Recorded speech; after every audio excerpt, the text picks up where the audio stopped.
está aqui com mais um episódio no nosso podcast aqui dentro do Odonto Trends. Dessa vez com muita honra, principalmente para mim, como um professor do SECAP, como periodontista. Tenho a honra aqui de ter o professor Dr. Sérgio Kahn. Professor Sérgio Kahn, graduado em odontologia na Universidade Gama Filho, mestre em odontologia pela UFRJ, doutorado em odontologia pela UFRJ, pós-doutorado em periodontia pela UFRJ, mais de 25 anos como docente em graduação, mestrado e doutorado, ex-professor titular de periodontia da Unifeso, coordenador do curso de especialização de periodontia de São Leopoldo Mandique. Professor, primeiramente uma honra. Agora, eu passei o dia emocionado por estar com o senhor lá no hands-on, como um ídolo dentro da minha profissão. Então, mais uma vez, muito obrigado pela presença aqui dentro do nosso congresso aqui. Então, foi o primeiro congresso, então a gente realmente não mediu esforço para tentar contato, tentar trazer realmente os melhores que a gente tem. Então, queria sentir do senhor, primeiro, uma primeira impressão do que o senhor achou do ambiente, do congresso, e para a gente começar um pouco essa conversa sobre o assunto que o senhor abordou nesse dia de hoje. O professor hoje deu um hands-on, com os alunos manipulando o manequim, manipulando materiais, depois fez a palestra aqui no nosso auditório, na nossa palestra silenciosa, aqui no centro da feira de negócios aqui do nosso congresso também. Então, mais uma vez, obrigado. Seja bem-vindo, professor. Obrigado, Leonardo. Prazer estar com vocês aqui, né? É uma atividade diferente. Eu não tinha vindo ainda aqui na região e impressionou. Realmente, um congresso com quase 3.000 participantes. Difícil hoje lá no Rio de Janeiro a gente botar 3.000 pessoas num congresso. Então, prazer todo meu, e a quantidade de expositores e essa parte toda tecnológica, 3 aulas ao mesmo tempo. Vocês estão de parabéns. Impressionante, muito bom.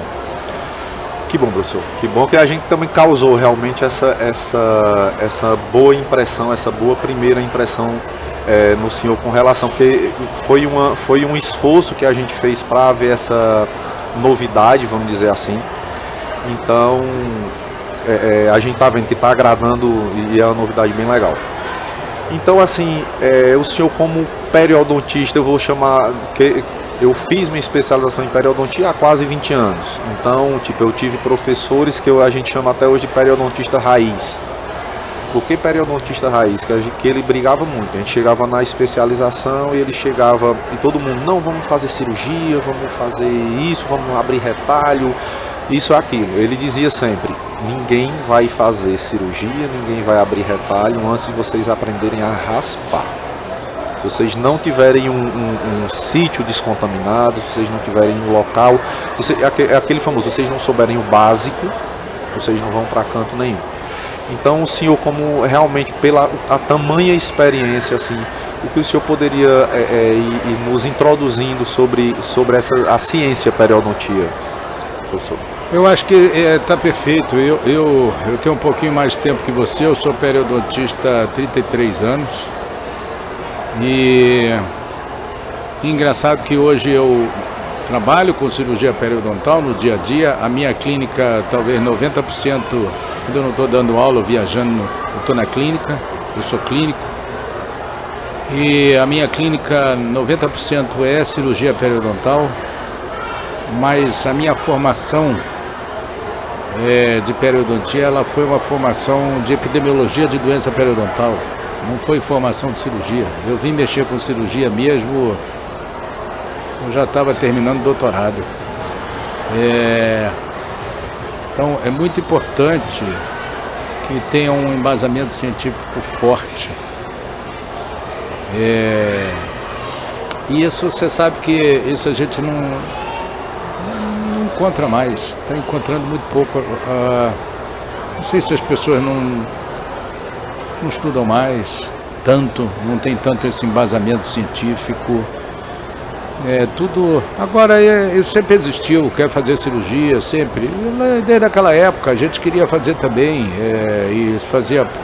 Mas se você não tem a base, a formação sólida, né, não adianta nada. Não adianta nada. Então, eu concordo com você. Só dá para ir adiante, para fazer cirurgia, etc., se você tem um embasamento sólido. Da doença periodontal, da etiopatogenia, né, do tratamento de doença periodontal. E aí, enfim, como é que você vai manipular retalho, isso, aquilo, se você vai usar enxerto, isso, aquilo. Enfim, isso é outra coisa, mas a base tem que ser muito sólida. É isso aí, professor. Então, assim, aí levando para uma frase também que o senhor falou lá no hands-on, logo no início, como o senhor age em todo esse tempo, como o senhor disse, o senhor clinica, na rotina também, como para o senhor fazer aquele ato de convencimento, vamos dizer, para aquele paciente que às vezes chega com uma doença periodontal mais avançada, porém que aquela que a gente sabe que pode controlar, pelo menos. E que não obrigatoriamente o paciente às vezes já chega, não vou perder meus dentes, ou então outro profissional já disse que eu vou perder meus dentes, estão tudo, como a gente fala aqui, estão tudo balançando. Como o senhor age numa situação dessa, assim, frente ao convencimento do paciente que salvar o dente, como o senhor disse, para o senhor ainda continua sendo muito mais importante do que substituir esse dente por algum artifício, dependendo da condição do paciente, por um implante, por um outro tipo de prótese, alguma coisa do tipo, e que, assim, numa situação em que a gente sabe em que algumas situações, para o paciente é mais caro, vamos dizer assim, até financeiramente, salvar realmente o dente do que substituir por outra forma de reabilitação. É o que eu disse hoje, né, e eu digo sempre, eu fui treinado para salvar dente, né? E eu não sou contra implante, muito pelo contrário, é uma excelente ferramenta de trabalho, complementa todo o restante, mas se eu puder salvar um dente, eu quero salvar. Você falou em doença periodontal, se a gente for olhar periodontite, por exemplo, vou dar um número aqui, 7 a 15% da população adulta ao redor do mundo tem a periodontite agressiva. Hoje o nome já não é mais esse. Então a grande maioria dos pacientes tem periodontite, que você falou que a gente pode controlar, o cara vai morrer com os dentes na boca. Okay? É muito mais difícil tratar uma periimplantite do que uma periodontite. Nós sabemos como tratar periodontite, mas ainda não sabemos como tratar uma periimplantite. E a quantidade de dentes que são extraídos de forma indiscriminada, ou que são colocados em implantes sem fazer uma terapia básica prévia, sem fazer o controle da infecção. A impressão que eu tenho é que o dentista, ele está perdendo um pouco a paciência para tratar. E eu lembro quando fui fazer minha prova de especialização em periodontia em 92, o professor Walter, uma das perguntas que ele me fez na entrevista foi assim: você tem paciência? E eu me lembro disso até hoje, são 33 anos, eu preciso ter paciência, porque a gente tem que acompanhar a biologia, a gente tem que respeitar a biologia, até na manipulação de tecidos, eu tenho que respeitar a biologia. Eu não posso botar um enxerto hoje, eu quero o resultado hoje. Não, respeitar a biologia.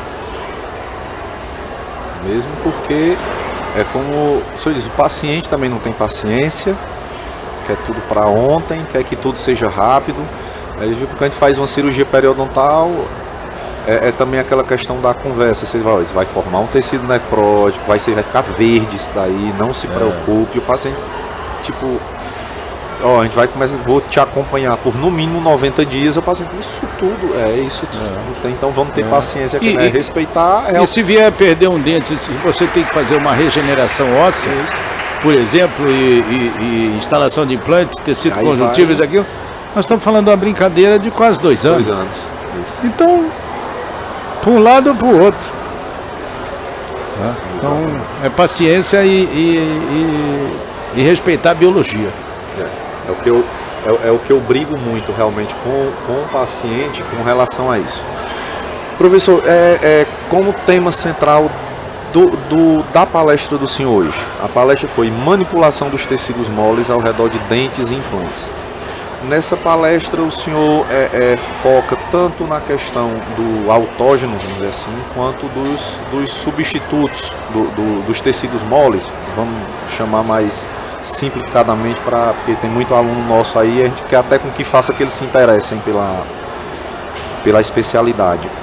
O que o senhor tem que acha que hoje ainda está, vamos dizer assim, a gente está falando de substitutos, então pode substituir algo, mas assim, o que o senhor acha que realmente, se puder e se tiver disponibilidade, o autógeno ainda hoje seria o padrão ouro, ou então realmente, como existem alguns substitutos, alguns estudos apontam que os substitutos para ganho de espessura, para melhora do fenótipo do tecido gengival, alguns demonstram que os substitutos eles perdem essa eficiência ao longo do tempo, então com relação à própria espessura, o que é o que o senhor acha com relação a isso, como é que o senhor está trabalhando realmente na rotina do senhor como clínico também? Não, o padrão ouro é o autógeno, é o enxerto tecido conjuntivo subepitelial no mundo todo até hoje. Eu acho que em relação aos substitutos nós estamos no caminho. A gente ainda não tem o substituto para tudo. A gente tem indicações precisas para ganho de tecido queratinizado, para recobrimento, para ganho de volume. Então depende do substituto, qual é o que você vai usar, com a indicação certa, correta, mas o padrão ouro é o conjuntivo. E acho também que se nós olharmos a linha do tempo da cirurgia periodontal, e eu falei isso hoje, né? O que a cirurgia mudou nos últimos 20 a 30 anos? Hoje existe uma busca por uma cicatrização por primeira intenção, bordo a bordo, né? Melhor qualidade pós-operatório pelo paciente. E isso tudo nós estamos muito dependentes da magnificação de micro-retalhos, de micro-retalhos minimamente invasivos, de microinstrumentos, suturas delicadas, microlâminas, ou seja, não é só na odontologia, né? Se nós olharmos a medicina também, por exemplo, né? Em diversas cirurgias se fala muito em robótica, cirurgia robótica. O que é a cirurgia robótica? É a minimamente invasiva. O que é a videolaparoscopia? Quem introduziu foi a videolaparoscopia. Então, e vai por aí, várias especialidades médicas, né? A gente sabe, se você tem uma manipulação tecidual minimamente invasiva, você tem uma melhor qualidade do pós-operatório, uma melhor cicatrização, menos lesão de tecido. Então, acho que também a gente tem toda essa parte que precisa ser enfatizada, precisa ser colocada. Quiçá o aluno de graduação deveria ter o seu treinamento de magnificação na graduação, já, né? Porque nós, né, eu comecei a mexer com magnificação em 2001. Eu já tinha 12, 13 anos formado, já era especialista há algum tempo, ou seja, a gente tem vícios. Com mais tempo você tem mais vício. Então se você não tem vício algum e se você aprende isso na graduação, você está muito mais preparado para isso. Então, fora do país, em muitos locais, a magnificação ela faz parte do contexto da graduação. Sim. Com relação à magnificação é o que eu brinco de vez em quando, que a magnificação me fez ficar até mais delicado no meu movimento, e para tudo, tanto se fosse um procedimento clínico quanto um procedimento cirúrgico. Então ele faz você ter a noção, às vezes, de um dano que você, se não vê diretamente, o mais realmente de perto que ela proporciona, você às vezes está causando dano, pode prejudicar até seu próprio resultado, por realmente você não ver o que está fazendo. O nosso olho tem uma limitação, essa que é a verdade. E a gente escuta umas coisas que... eu vou ficar viciado em lupa, microscópio, seja lá o que for, mas olha aqui, eu estou com óculos, pô. Todo mundo usa óculos. Por que usa óculos? Quer enxergar melhor. Quem é que não quer enxergar melhor? Então, uma tremenda besteira, bobagem, isso daí. E hoje o mercado nacional, ele tem muitas opções de lupas, microscópio, microinstrumentos, fio de sutura, que a gente não tinha no passado. Então hoje o mercado está muito melhor. Empresas nacionais fazendo microlâminas, microinstrumentos de qualidade. Então melhorou muito o acesso a esses materiais e a lupa melhorou muito. Então acho que as coisas estão caminhando bem. Professor, assim, com relação, vamos tentar fazer um paralelo entre dente, entre implante, no sentido de, vamos supor, de um aumento de espessura ou de tecido, de faixa de tecido queratinizado. É óbvio, não são iguais, não são estruturas iguais, muda a vascularização, suporte, tudo. Mas o que poderia, vamos dizer, se assemelhar muito num procedimento em si, vamos supor, de um defeito, de uma recessão, que seria gengival, de uma recessão dentária, vamos chamar simplificando também, por uma recessão em implante. Tipo, qual seria, não vou falar nem a semelhança, pelo contrário, eu vou falar qual a limitação que o senhor imagina, que o senhor tem, óbvio, como experiência, de dente para implante, nesses casos. Vamos lá. As técnicas cirúrgicas são as mesmas. Eu pego as técnicas de microcirurgia periodontal, de cirurgia periodontal minimamente invasiva e levo para a implantodontia. O que acontece, você mesmo já falou, que na área de implante não tenho ligamento periodontal, eu tenho menos vascularização, nutrição e vascularização. Então, será que a gente vai ter a mesma resposta? Esse é um caminho. Mas hoje melhorou muito. E hoje a gente tem possibilidade de remoção de enxerto da tuberosidade. O que acontece é também a diferença de dentes e implantes em relação à espessura tecidual, e ganho de tecido queratinizado. A gente sabe hoje da importância do tecido queratinizado, a mucosa queratinizada, em termos de altura e espessura. Eu sei que em dente eu preciso ter 2 de altura e pelo menos um de espessura, mas em implante eu tenho que ter pelo menos 2 de altura e pelo menos 2 de espessura, Então, os tecidos são diferentes, mas o conceito é muito parecido, Muito parecido. Então, respeitando o espaço biológico periodontal, o espaço biológico periimplantar, as diferenças, E vai por aí. Mas hoje, se eu manipulo um tecido bem periodontalmente e levo isso para a parte periimplantar, eu tenho grande chance de ter uma resposta favorável. O que não pode é não respeitar o fenótipo periodontal antes do tratamento. Se eu não sei o tecido que eu vou trabalhar, eu não posso trabalhar. Então, os principais erros, problemas, fracassos, pesadelos, complicações que a gente vê na prática clínica é por não respeitar o fenótipo periodontal ou periimplantar antes do tratamento. Aí vem os problemas. Então, acho que esse enfoque tem que ser dado, Será que a gente precisa mudar o fenótipo periodontal antes de uma ortodontia? 1. Antes da instalação do implante? 2. E assim vai. Até com relação à ortodontia, será justamente a gente mudar esse fenótipo, melhorar esse fenótipo, não vai reduzir o risco desse paciente complicar com o aparelho ortodôntico, é um fator de retenção de placa e dificultador, Então, assim, justamente nesse mesmo caminho.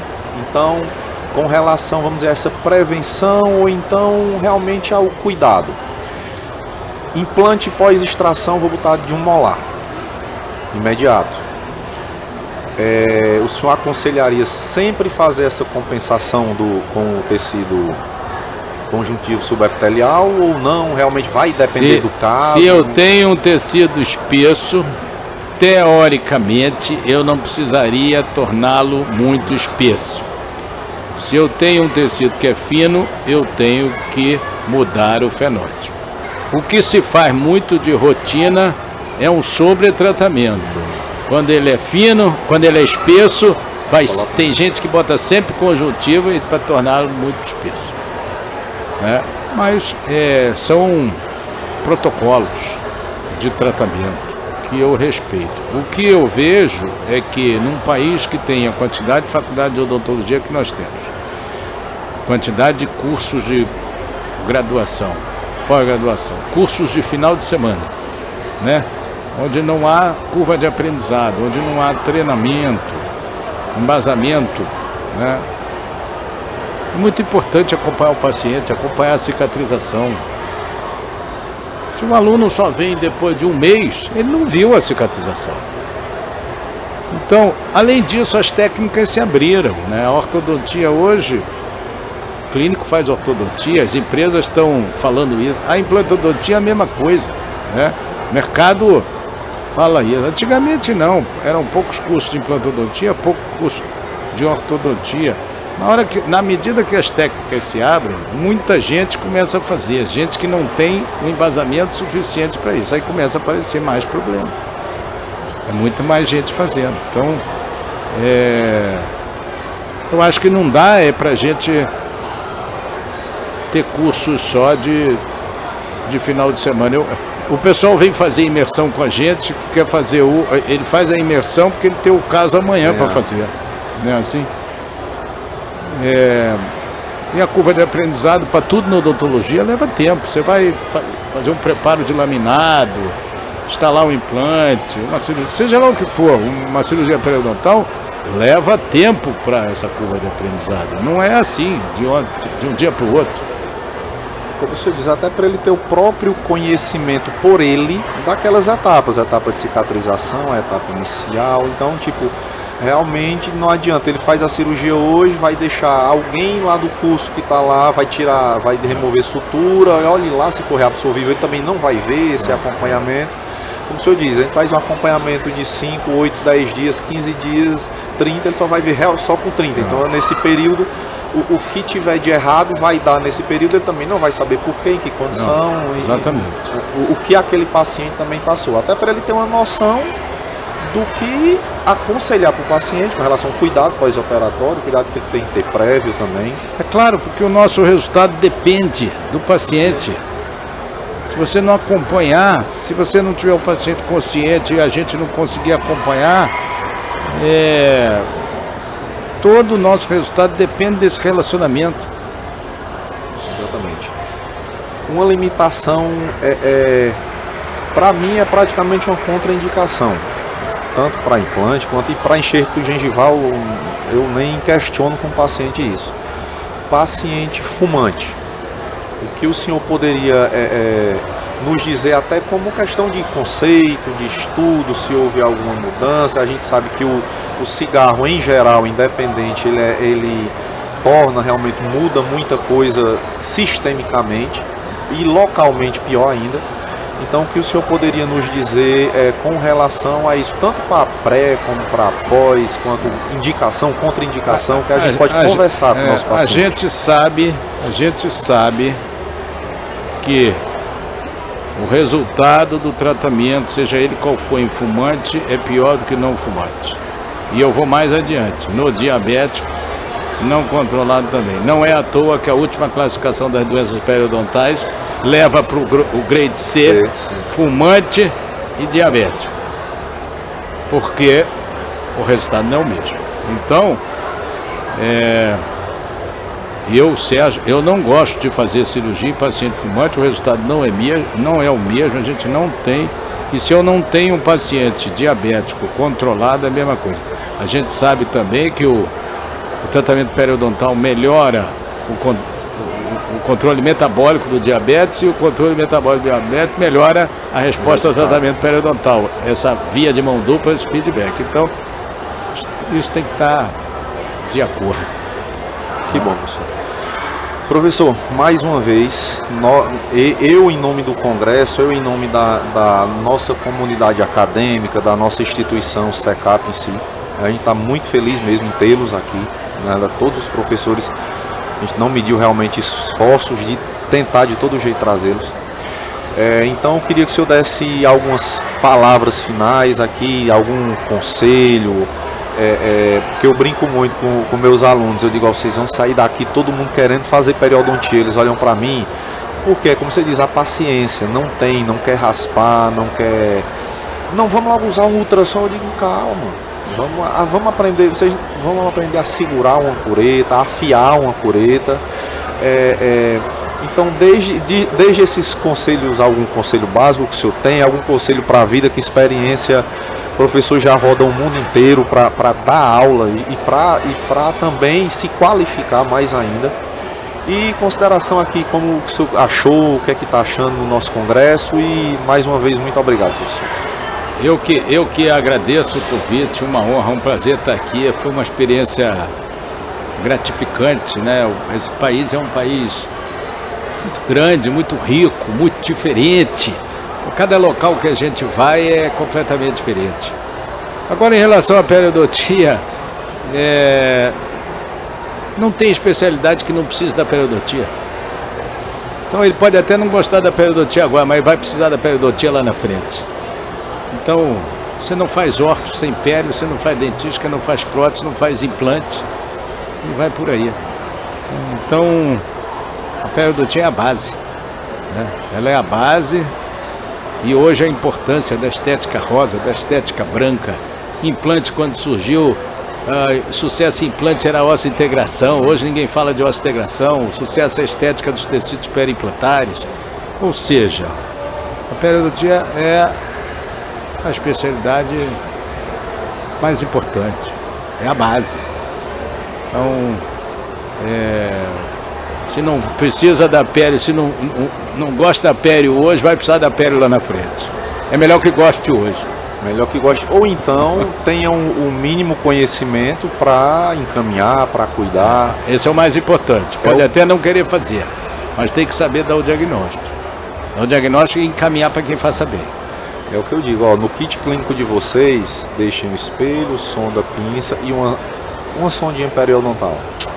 Pelo menos para vocês terem alguma noção realmente de algumas coisas que a gente briga no bom sentido, mas que pode, como o senhor disse, você vai fazer, não adianta você indicar uma ortodontia se aquele paciente já não tem uma higienização boa, já tem um sinal de uma doença periodontal ali que você não sabe diagnosticar. Não adianta ele chegar no ortodontista, o ortodontista não ter noção também do que é uma doença periodontal, colocar um aparelho, de repente vai causar uma reabsorção que ele vai dizer, do nada apareceu essa reabsorção. Não é realmente um desconhecimento mesmo.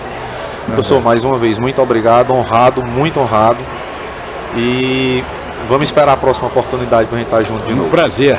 Obrigado. Eu que agradeço. Obrigado. Até a próxima.